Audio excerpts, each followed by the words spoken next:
sinagoga, y Jesús fue con ellos. Pero cuando ya no estaban lejos de la casa, el centurión envió a él unos amigos diciendo: Señor, no te molestes, pues no soy digno de que entres bajo mi techo, por lo que ni aún me tuve por digno de venir a ti, pero di la palabra, y mi siervo será sano.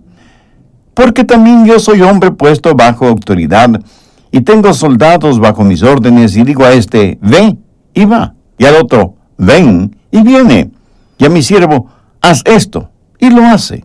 Al oír esto, Jesús se maravilló de él. Volviéndose, dijo a la gente que le seguían: os digo que ni aún en Israel he hallado tanta fe. Si Jesucristo se maravilló y asombró por lo que este militar dijo, si Jesús expresó que ni aún en Israel había encontrado tanta fe, ¿no cree usted que este es un asunto al que debemos prestar atención? Permítame enfatizar las palabras de Jesús en el verso 9. Al oír esto, Jesús se maravilló de él, y volviéndose dijo a la gente que le seguía: os digo que ni aún en Israel he hallado tanta fe. Y ahora note cuidadosamente lo que dice el verso 10. Y al regresar a casa, los que habían sido enviados hallaron sano al siervo que había estado enfermo. Escúcheme, Satanás, el siniestro ministro de la desinformación, hará todo lo que pueda para evitar que usted aprenda la verdad acerca de la autoridad del reino en el Señor Jesucristo. Él quiere poner un velo de oscuridad sobre esto. ¿Por qué? Porque sabe que Jesús espera que usted reine. No cuando llegue al cielo, sino ahora, mientras vive en la tierra. Usted está supuesto a tener la victoria sobre Satanás en este día y en esta época. Recuerde que cuando Dios creó a Adán y Eva, los puso en el jardín del Edén y les dijo que les daba dominio sobre la tierra. Y dominio significa reinar, gobernar. Ellos fueron rey y reina sobre la tierra, pero desobedecieron a Dios y entregaron ese dominio a Satanás. Perdieron sus coronas y su reino. Y en lugar de tener dominio, se volvieron esclavos de Satanás y perdieron toda autoridad sobre la tierra. Pero el Señor Jesucristo, el último Adán, vino a esta tierra y recuperó legalmente lo que Adán perdió legalmente. Y por eso tenemos la victoria en Jesús. Y si no entendemos esto, no importa cuán cierto sea, no nos servirá de nada. Hubo una proclama de emancipación cuando Abraham Lincoln liberó a los esclavos, pero sabe una cosa extraña, realmente extraña. Muchos de los esclavos continuaron en las plantaciones como esclavos. ¿Por qué? Primero, porque muchos de ellos no supieron nada de esa proclama de liberación. Y segundo, muchos de ellos no creyeron que fuera cierto. Les parecía demasiado bueno como para que fuera la verdad. En estos días parece que mucha gente no quiere creer las buenas noticias de la libertad que tenemos en Cristo y de la autoridad del reino. Y a pesar de que muchos dicen: oh, la verdad le hará libre, hay que tener cuidado, porque la verdad no libera, a menos que usted conozca la verdad. Anote al margen Juan 8:31. Dijo entonces Jesús a los judíos que habían creído en él: si vosotros permaneciereis en mi palabra, seréis verdaderamente mis discípulos. Y subrayé el verso 32. Y conoceréis la verdad, y la verdad os hará libres. Mi amigo, no estoy hablando de vencer a Satanás en el mundo venidero, sino en este mundo actual, y en el lugar en donde usted vive y trabaja, sabiendo que lo que perdimos en Adán, lo recuperamos en Cristo. Busque Romanos 5:17. Pues si por la transgresión de uno solo reinó la muerte. Ahora, ¿a quién hace referencia el apóstol? A Adán. Y por culpa de él, ¿qué es lo que vino? La muerte. Pero sigamos leyendo en el verso 17. Mucho más reinarán en vida por un solo hombre, Jesucristo. ¿Notó esa pequeña frase? Reinarán en vida. No dice reinarán después de la muerte. Dice reinarán en vida. Ahora, aquí en la tierra. Bien, volvamos a nuestro estudio bíblico.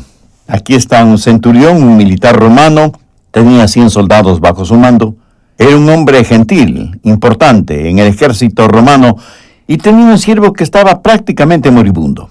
Algunos se acercaron a Jesús y le dijeron: ese centurión es un buen hombre. Deberías ir y sanar a su siervo. Así que Jesús se dirige hacia la casa del centurión, pero antes de que llegara, el centurión le envía un mensaje diciendo: Señor, no creo que debas molestarte en venir. Yo soy indigno de tu presencia en mi casa. Lo único que tienes que hacer es dar la orden, y mi siervo será sanado. Porque yo también soy un hombre que está bajo autoridad, porque como centurión que soy, tengo un general sobre mí, es mi autoridad, y sobre el general está el mismo emperador. Y porque sé lo que es estar bajo autoridad, tengo autoridad. Y puedo decir a un siervo: ve, y él va. O puedo decir a un soldado: ven, y viene. ¿Por qué?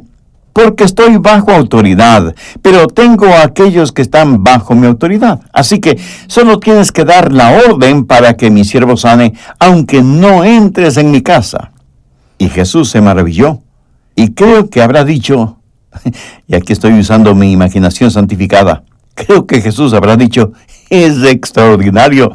Este hombre realmente entiende el asunto de autoridad. ¿Por qué los hijos de Israel no pueden entenderlo? No he visto fe como esta en todo Israel. Este hombre entiende la autoridad del reino. Ahora, ¿qué significa esta autoridad del reino? Significa el derecho oficial y legal para actuar. Y del texto bíblico vamos a aprender 4 cosas muy importantes, y espero que esto no sea solo una cosa académica para usted. Quiero que sea algo muy relevante en su vida. Primero, la fuente de la autoridad del reino. Toda autoridad proviene de un poder superior. Proviene de arriba. Usted tiene que estar bajo autoridad para tener autoridad. ¿Qué es lo que dijo el centurión? Porque yo también soy hombre puesto bajo autoridad. La autoridad procede de arriba. Por lo tanto, cualquier autoridad que usted tenga no será mejor ni más fuerte que la autoridad que está sobre usted, porque debe tener una autoridad que respalde su autoridad. Y eso es lógico. ¿No le parece? Supongamos que en su barrio hay un disturbio. Viene la policía para calmar la situación y averiguar qué pasó. Un policía golpea la puerta de su casa y usted pregunta: ¿quién es? Somos la policía. Abra en nombre de la ley. Autoridad en nombre de la ley. ¿Qué es lo que está haciendo el policía? Apelando a una autoridad superior. Él no golpea la puerta de su casa y dice: soy Juan Pérez, ¿tendría la bondad de abrir la puerta? No, él dice: abra en nombre de la ley. Así que tras la placa de ese policía está todo el departamento de policía, y tras ese departamento de policía está el ejército, y si fuere necesario en caso de insurrección, huelgas y vandalismo, todas las fuerzas armadas están detrás de ese policía. O sea que ese solo hombre, ese policía, tiene el respaldo de una increíble autoridad que no proviene del mismo, sino que proviene de arriba. La razón por la que los hijos de Dios tienen autoridad es porque el Señor está sobre ellos. Primera de Juan 4:17. Vamos a tomar solo una frase de este versículo. Pues como Él es, y está haciendo referencia a Jesús, pues como Él es, así nosotros somos en este mundo. Esa es la doctrina de la identificación. Cuando Él murió, murió por nosotros. Por lo tanto, nosotros morimos con Él. Murió por usted, murió por mí, y nosotros morimos con Él. ¿Se identifica usted con Cristo en su muerte?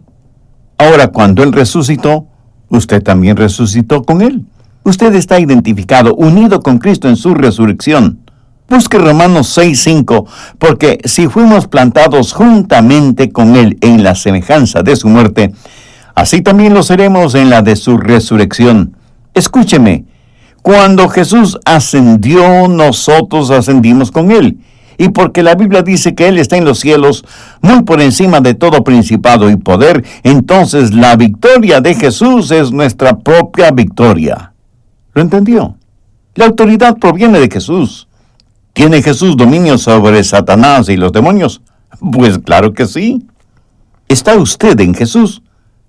Entonces tiene poder, autoridad. Por favor, entiendan lo siguiente. Si la autoridad proviene de Jesús y nosotros estamos en Jesús, Aún los demonios deben estar sujetos a nosotros. Ahora, eso no nos hace a nosotros personas importantes, sino que resalta la importancia de Jesús, porque como Él es, así somos nosotros en este mundo.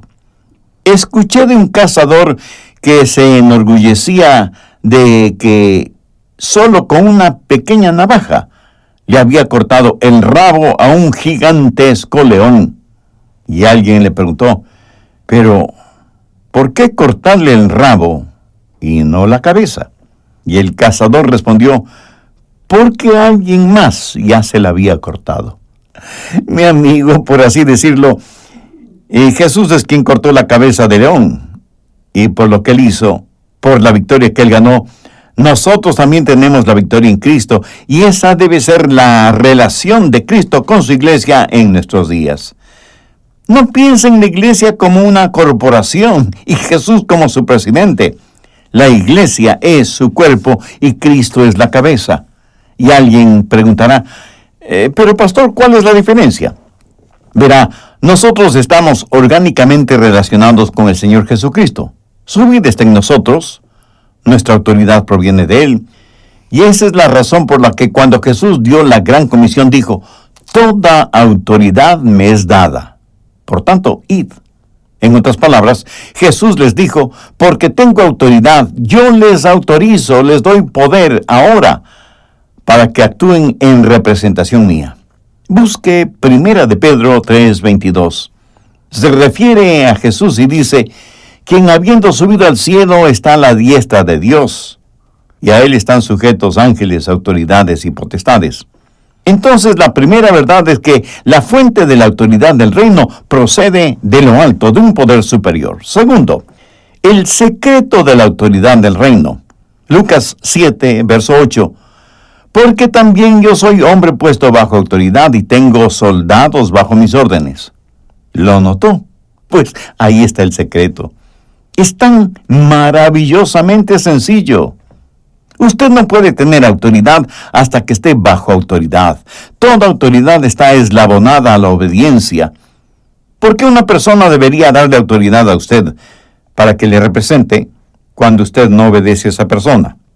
Esa es la razón por la cual Satanás se esforzó para lograr que Adán desobedezca, y cuando Adán desobedeció, renunció a su autoridad. A la generación actual no le gusta la palabra autoridad. En términos generales, no nos gusta estar bajo la autoridad de nadie. Nos llenamos de orgullo al decir que hemos nacido libres. Y quienes han nacido en esta generación tuvieron en la televisión su padre, o madre, o niñera. Crecieron rodeados de música diferente, modas diferentes. Fueron parte de la revolución sexual o del movimiento feminista y el destape de homosexuales, lesbianas y transvestis, promoviendo sus estilos de vida personales. Es la generación de la resistencia a toda autoridad, civil o religiosa.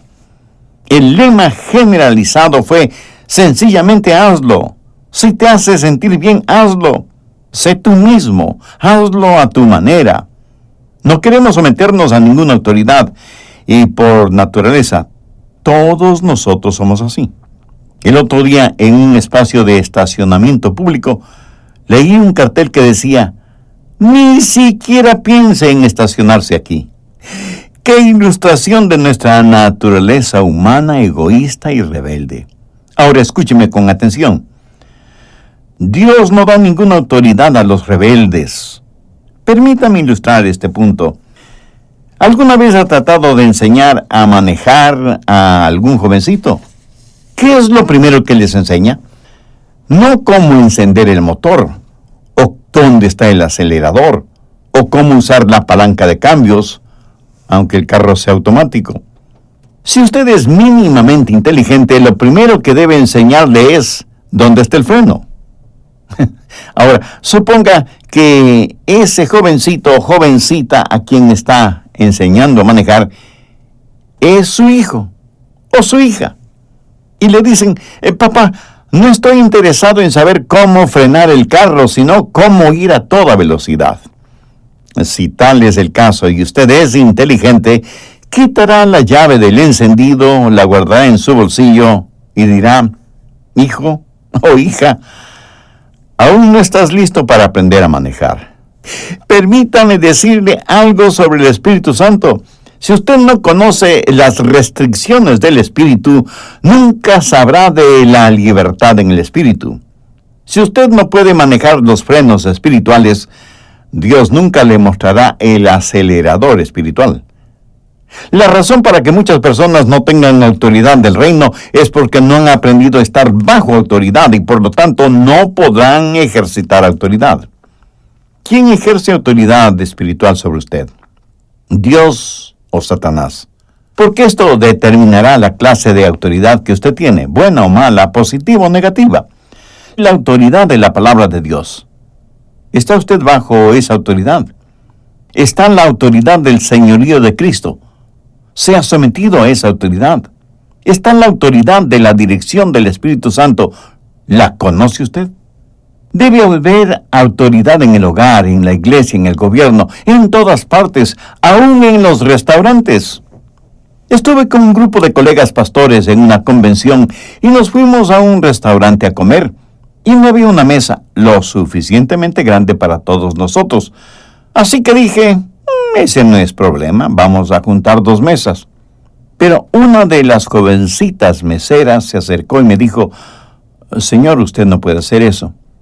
Y yo no veía ninguna razón por la cual no pudiera poner 2 mesas juntas. No estaríamos estorbando a nadie. Y después de todo, nosotros éramos pastores y ella era una mesera. Pero en serio, no habrá personas pavos reales en el reino de los cielos.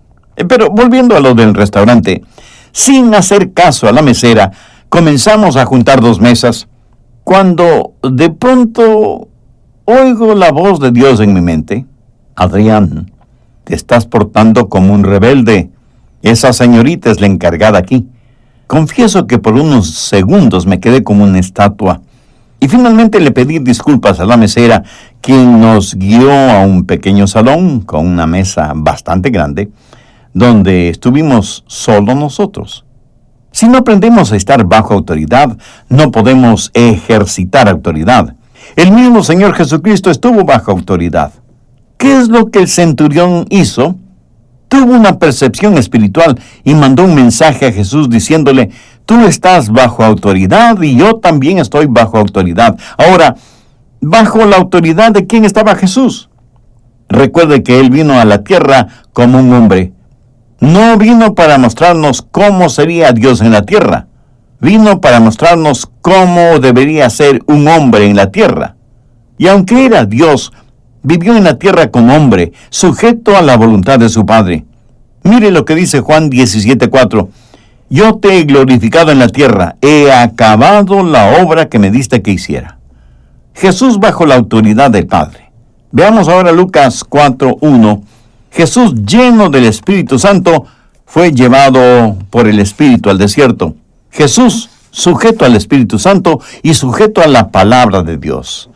Busquemos Lucas 2:51. Y descendió con ellos. Se refiere a José y María. Y volvió a Nazaret. Y estaba sujeto a ellos. Jesús, sujeto a sus padres en esta tierra. Jesús estuvo sujeto al gobierno. Cuando llegó el tiempo de pagar los impuestos, ¿qué es lo que hizo Jesús? Bien, veamos Mateo 17:27. Sin embargo, para no ofenderles, ve al mar y eche el anzuelo, y el primer pez que saques, tómalo, y al abrirle la boca, hallarás un estatero, tómalo, y dáselo por mí y por ti. Jesús, el Rey de la Gloria, pagando sus impuestos. Ahora, ¿qué significa todo esto? Si Jesucristo está sujeto a Dios el Padre, al Espíritu Santo, a la palabra de Dios, a sus padres terrenales, al gobierno bajo el cual vivió, ¿quiénes somos nosotros para decir que no necesitamos que nadie nos diga qué hacer? El militar romano le dijo a Jesús: yo también soy un hombre bajo autoridad. El secreto de la autoridad del reino es clarísimo. Usted no puede estar sobre a menos que aprenda a estar debajo. Tercero, el alcance de la autoridad del reino. ¿Hasta dónde se extiende la autoridad del reino? Veamos lo que dice Lucas 10 desde el verso 18. Jesús está hablando y les dijo: yo veía a Satanás caer del cielo como un rayo. He aquí os doy potestad de hollar serpientes y escorpiones, y sobre toda fuerza del enemigo, y nada os dañará. Ya se habrá dado cuenta que la palabra potestad significa autoridad. Entonces, ¿cuál es el alcance de la autoridad del reino? Es sobre todo el poder del enemigo. Pero aquí necesitamos ser muy cuidadosos, porque la autoridad del reino no necesita ser rechazada, pero tampoco necesita ser confundida y mucho menos abusada. ¿Cuál es el alcance de la autoridad del reino?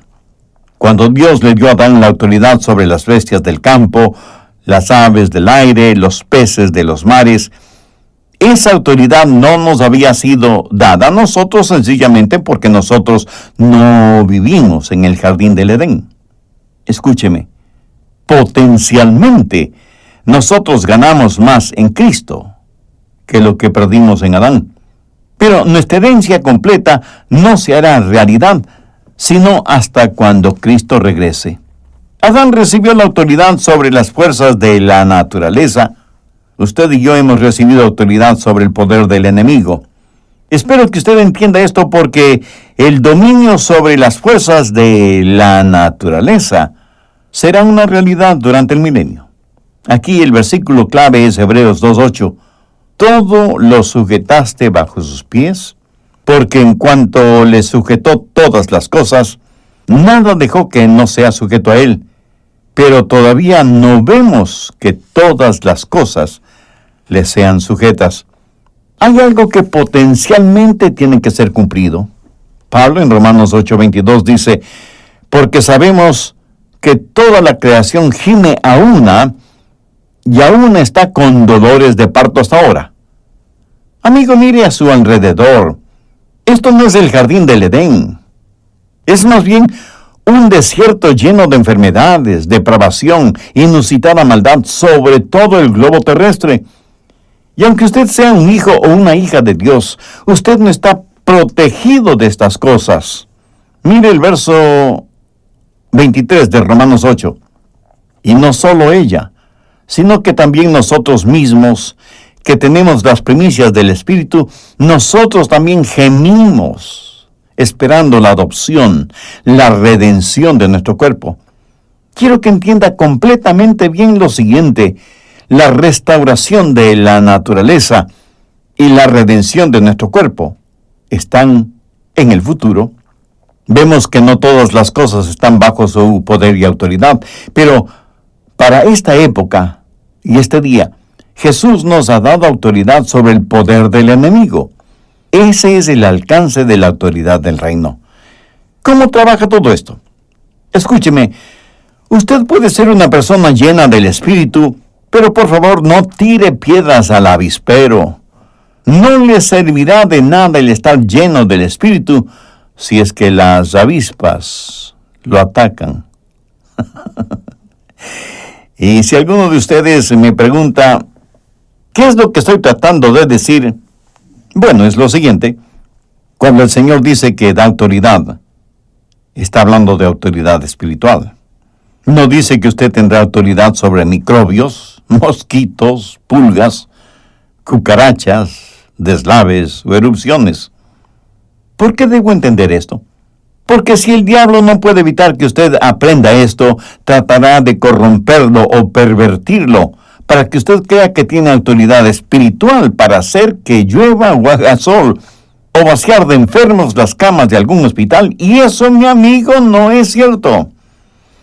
Algunos telepredicadores y radiopredicadores están utilizando esta verdad, distorsionándola, para que los crédulos ingenuos piensen que la autoridad del reino es la llave para todas las riquezas materiales, y aún para la fuente de la juventud.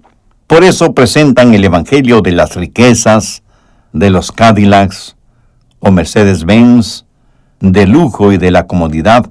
Para ellos es todo esto, no para sus oyentes o televidentes. Mi amigo, ese no es el evangelio de nuestro Señor Jesucristo. Jesús dijo, he aquí os doy potestad sobre toda fuerza del enemigo. Y en 2 de Pedro 1:3 leemos, como todas las cosas que pertenecen a la vida y a la piedad nos han sido dadas por su divino poder. Es ahí en donde reside su autoridad, en el divino poder que nos ha sido dado y que pertenecen a la vida y a la piedad. Ciertísimamente un día el león y el cordero descansarán juntos y el desierto florecerá como un rosal. Un día toda la tierra estará llena del conocimiento de la gloria de Dios, como las aguas cubren el mar. Pero el escritor de Hebreos nos dice que no todavía. Mientras tanto, no somos lacayos de Satanás. No somos esclavos del pecado.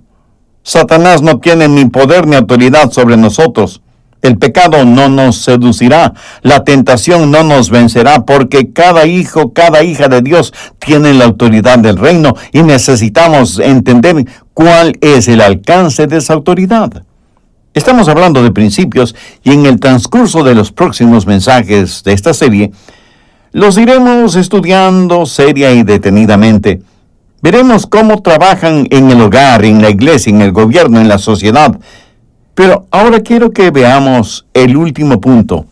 Cuarto, la fortaleza de la autoridad del reino.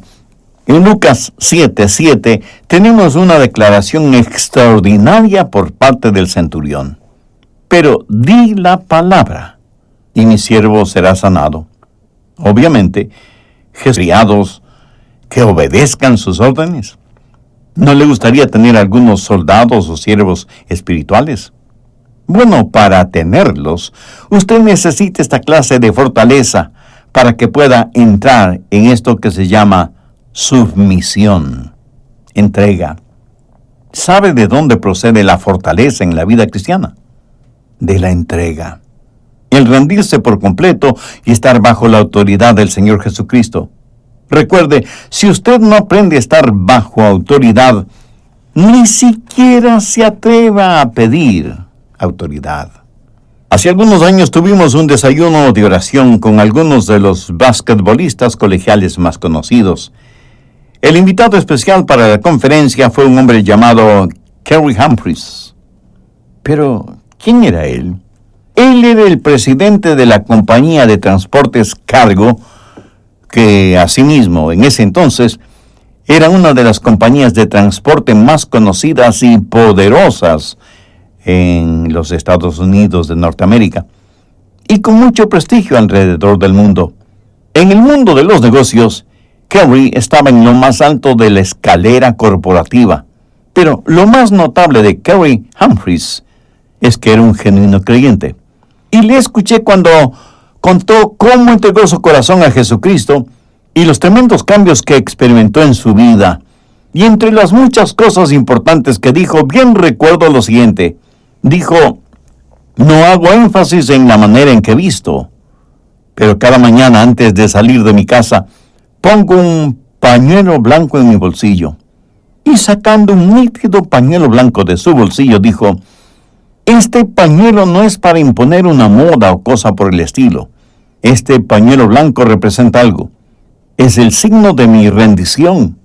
En 1961 yo me rendí por completo al Señor Jesucristo y este pañuelo blanco me recuerda cada día que estoy a sus órdenes.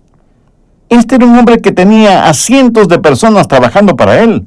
Fue un verdadero magnate de los negocios, pero también fue un hombre que humildemente decía, estoy a las órdenes de mi Señor. ¿Ha dicho usted algo semejante alguna vez en su vida? Si lo ha hecho, entenderá sin ninguna dificultad lo que significa tener fortaleza espiritual. Verá, hay una diferencia entre autoridad y poder. La autoridad se deriva del puesto que ocupa. El poder es residual en la persona. Permítame ilustrar esto para que lo entienda mejor. Los jugadores profesionales de fútbol norteamericano parece que cada día son más y más grandes. Cuando yo jugué fútbol en el colegio y la universidad, pesaba más o menos unas 185 libras y era uno de los jugadores más grandes en el campo de juego. Hoy en día no me dejarían llevar ni siquiera el recipiente para las aguas. Por ejemplo, ahí está un jugador de casi 2 metros de estatura y 285 libras de peso, y es más ágil que un gato, y lleva un casco protector, y el uniforme de la cintura para arriba está bien acolchonado para protegerle, porque este es un deporte muy, muy rudo. Sin embargo, en el mismo campo de juego hay otros hombres con 155 libras de peso, más o menos.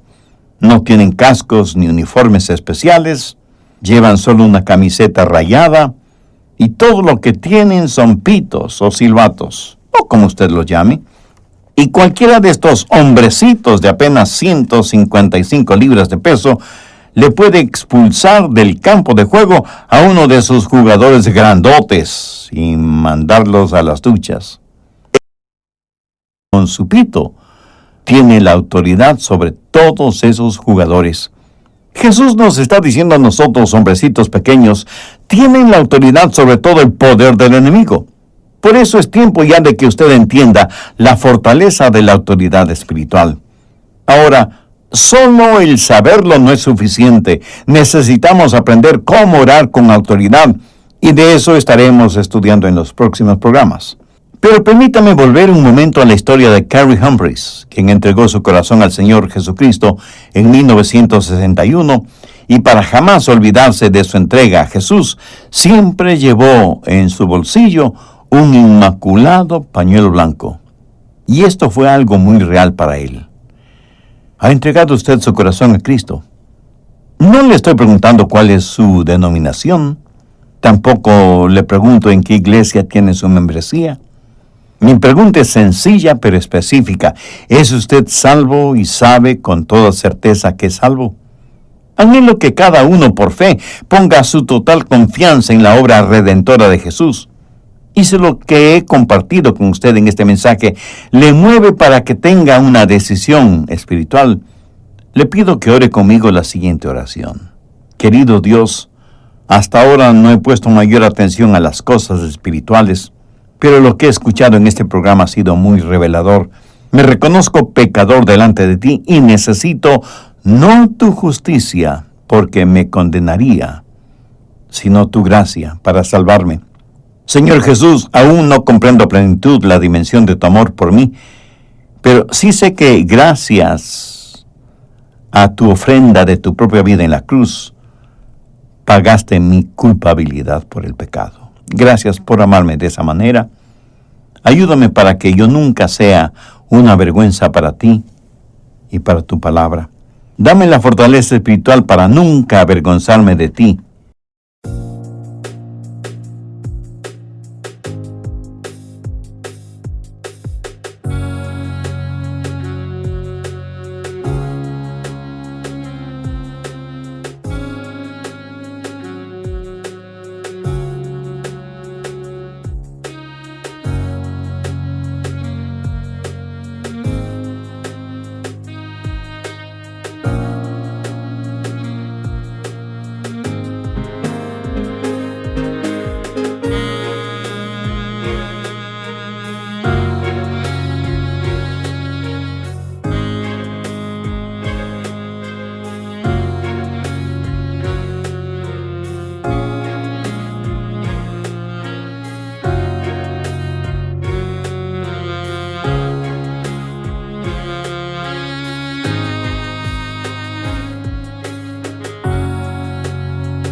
haz de mi vida un instrumento útil en tus manos. Lo pido en tu santo nombre. Amén. Si usted hizo esa decisión por Cristo, ¿quién nunca falta